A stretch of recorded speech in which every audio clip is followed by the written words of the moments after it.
good day, bub. So for today's video, I'm going to combine my favorite superhero team with my favorite holiday. That's right. So it's the X-Men and Christmas, so it's gonna be an episode all about Xmas. So it's gonna be schnickety schnick all awesome. Alright, let's go.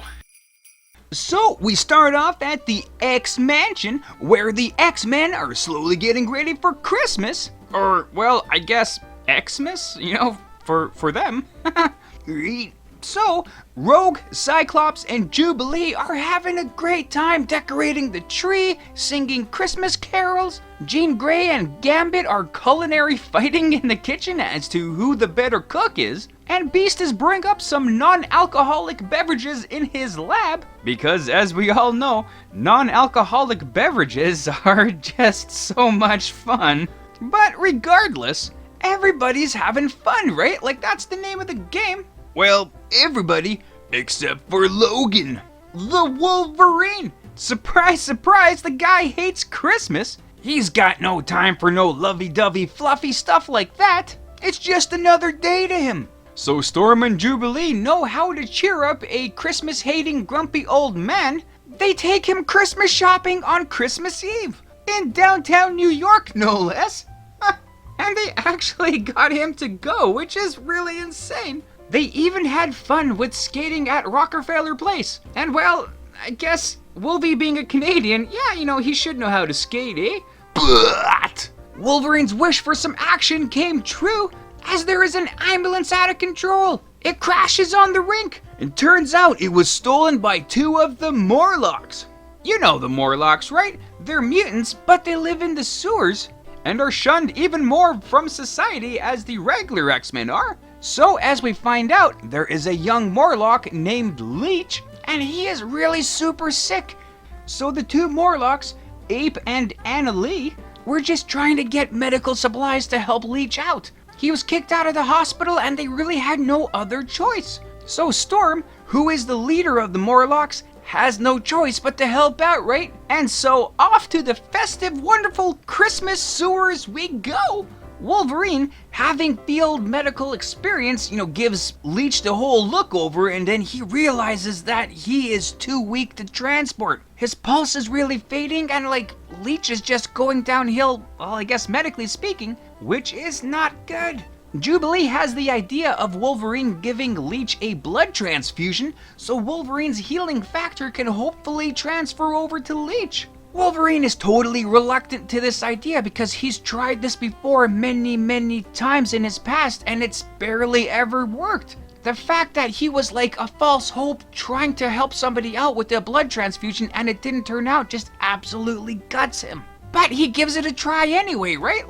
What have they got to lose? While that transfusion is going on, Jubilee walks around Morlock's sewers with a young girl named Mariana.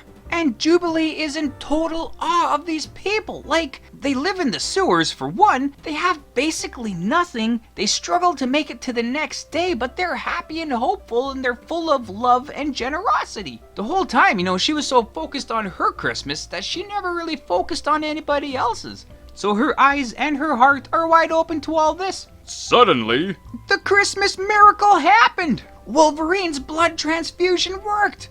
Leech recovered! Turns out he had they never really said specifically, but it was either a cold or pneumonia or something. But either way, man, he's okay. Beast and Rogue showed up, to kind of give a helping hand. So now that everything is all good, all the X-Men in the sewers decide to stay there for Christmas and hang out with the Morlocks. Jubilee starts handing out the gifts she had to all the Morlocks there, which is really awesome of her. And Storm was handing out a gift as well, with transferring her mantle of leader of the Morlocks to Callisto. Storm feels pretty bad that she's never around to help the Morlocks, and Callisto's always been there, right? And she used to be the leader, so it makes sense. So it's Christmas miracles all around, hooray! Happy festive sewer holidays! And with that, that is the end of this Uncanny Tale. So yeah, right, that was a pretty good episode. Or was it? So this is actually a very polarizing episode for the fans of this series, because there are two different storytelling ideologies kind of clashing in this episode. So on one adamantium clawed hand, you have the notion that this is an action-adventure show, right? And there should be action and or adventure happening in this series, but it doesn't happen in this episode because, well, on the other adamantium clawed hand, this is a specific Christmas-centric episode where there is no conflict, there is no action and adventure, right? It's super lovey-dovey Christmas kind of stuff going on, and personally, I can dig it. I have a foot in kind of each argument, really. Like, I really do like the action and adventure and the conflict. It doesn't necessarily have to be punch in the face conflict, but some kind of conflict going on. But I also really love Christmas episodes and Christmas specials, right? So like, I can see the argument both ways. A lot of other action adventure cartoons will have a Christmas episode, but that episode will still be an action and adventure episode with a little bit of Christmas thrown in. You know, something similar to the movie Die Hard. So this episode is an absolute anomaly. Even within the Marvel animated universe, this was like the only episode that's ever been so Christmassy. And this episode goes so full on Christmas. It's so full of Christmas tropes, right? Like decorating the tree, singing Christmas carols, cooking up a Christmas dinner, lovey-dovey fun stuff like that. And even the dreaded adventure of shopping on Christmas Eve in a crowded place. Which, just a really quick side note, I did go Christmas Eve shopping in West Edmonton Mall this one time, and it's still like 800 stores in that mall, and it was crammed and packed, man. It was horrible. I've only done that once and I will never do it again, so I can only imagine how crazy it was shopping downtown New York on Christmas Eve. Sorry, but back to the main thing. The other Christmas trope about this episode is kind of taken from A Christmas Carol, right? You need that Christmas miracle at the end. There's a sick child and sick child needs help. And through the goodness of Christmas and, well, hope, I guess, you know, the child does get the help and everyone's happy. Yeah. Which, if you couldn't tell, Leech would be technically a stand-in for Tiny Tim, you know, but he was near death like Tiny Tim was, and he was saved at Christmas, like Tiny Tim was. And of course that Christmas kind of focus on, you know, there are people who are less fortunate than you this time of year, and we should, you know, try to help them, which this episode absolutely showcases. You have mutants who are living in a mansion, and you have mutants who are living in the sewers. It's quite the difference between the two, you know? But they all come together this time of year, so it's all hip. But yeah, that's pretty much all I got for this right now. There's some more kind of behind the scenes stuff we can go through, starting over here. And so this episode obviously heavily featured the Morlocks. This was not the first time we've seen them in this series. The first time the Morlocks appeared in this series was in Season 1, Episode 5, in the episode called Captive Hearts. And even though they've been kind of featured hither and thither, this featured Christmas episode was pretty much the last time that we actually did see the Morlocks in this series. So, with Wolverine giving Leech a blood transfusion, one thing that comes to mind is, well, it's pretty lucky that they're both the same blood type. But nay. Wolverine's blood type makes him a universal donor. And it's not a regular blood type, he actually has type E blood, which is E for endless. I guess because he can regenerate all the time. Only he and Moira McTaggart have the same blood type. That's like 1 in 4 billion odds.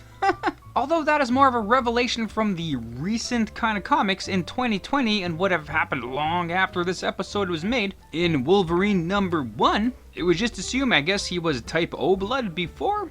So throughout the whole history of X-Men comics or X-Men related comics, there have been a decent handful of issues about Christmas. Some stories which are really Christmas centric, most of them really aren't. They're just some action that happens during the Christmas holidays. And sometimes, man, they even run into Santa Claus himself. Which is actually pretty awesome. Makes you wonder if Santa Claus is magical or a mutant. Which I guess he could be, right? He could be psychic like Charles Xavier and just know if everyone's naughty or nice. Yeah, you know what? That actually makes a whole lot of sense. And he could have some healing factor like Wolverine has, you know, which makes him basically immortal. You know what? I've actually never considered that before, but Santa Claus being a mutant, that makes a lot of sense. Well, I guess maybe in the X-Men universe, yeah. But yeah, you know what? Honestly, I don't have a whole lot for this episode, so I'm gonna go get some eggnog and rum and just kick back and relax. Yeah.